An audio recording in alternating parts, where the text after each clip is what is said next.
একটা সিক্রেট বলি, যখন আপনার জীবনের সমস্ত বিষয়ে আপনার বন্ধুদের জানানো বন্ধ করবেন, ঠিক তখন থেকে আপনার শত্রুরা তথ্যের অভাবে অসহায় হয়ে পড়বে।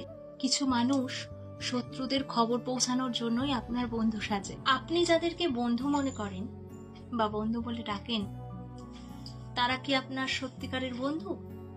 আপনি কাকে বন্ধু মনে করবেন সেই বিষয়ে সতর্ক থাকুন, কারণ পৃথিবীর সবচেয়ে বিপজ্জনক শত্রুদের মধ্যে একজন হলো সেই ব্যক্তি যিনি বন্ধু সেজে আপনার আস্থা অর্জন করেন।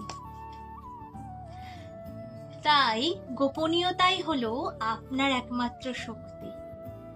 মানুষ যা জানে না তা তারা নষ্ট করতেও পারবে না।